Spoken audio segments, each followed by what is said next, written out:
So when the pandemic started, my friends, I have a lot of friends in the food industry in Queens, they asked me if I would do Zoom sessions with a lot of chefs and owners so that I could help them keep in touch because I'm a communications person. It got me to think a lot about these people and the struggles they were having. And I thought, what is a way that I could bring attention to them in struggles, but maybe in a different kind of way, like atypical? How can I honor them? And that's how it started.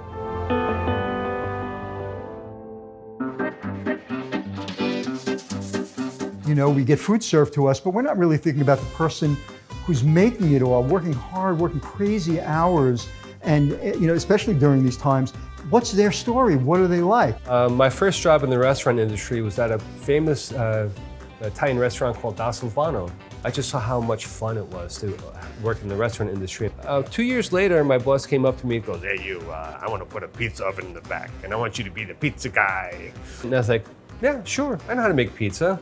I went to my mom's house and we started making pizza all over again because that's where I learned my craft. Over time, I really started getting into it.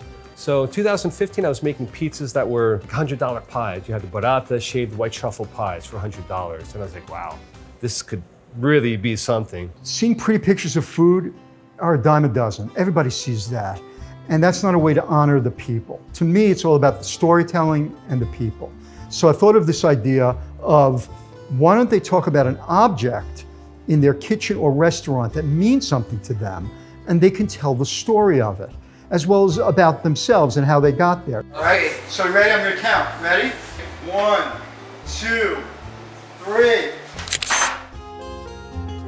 So we just had fun with these chefs to like, let's have a good time with this.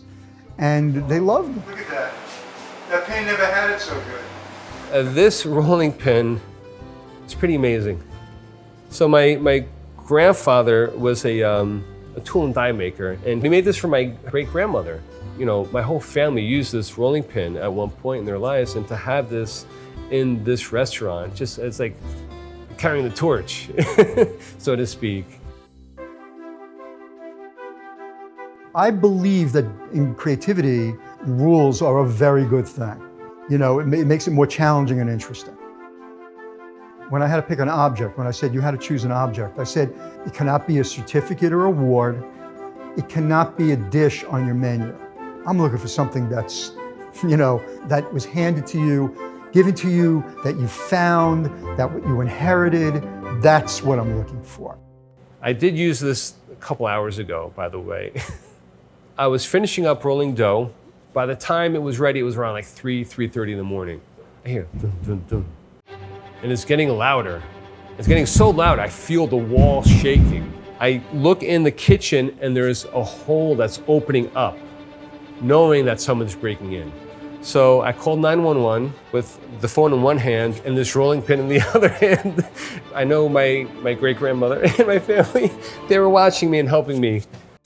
One of my rules was never eat during a shoot. It's very easy to think that I'm here and I'm photographing and I'm expecting a free meal. And what I told them was, I said, look, the gift you're giving to me is your time. You see this dough here, this is the square dough. This is 90% hydrated, which is very watery. But when I bake this off, it starts to look like this. It's light and airy with a crisp bottom to it. The round pies, however, are also very good.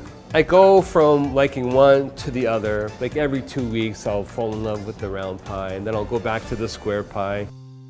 Why Queens? There's a number of reasons. First of all, I grew up in Queens. But the other thing is, to me, Queens is the true heart of what New York City is. You hear this cliche of New York being a melting pot, but where really is the melting pot? It's in Queens.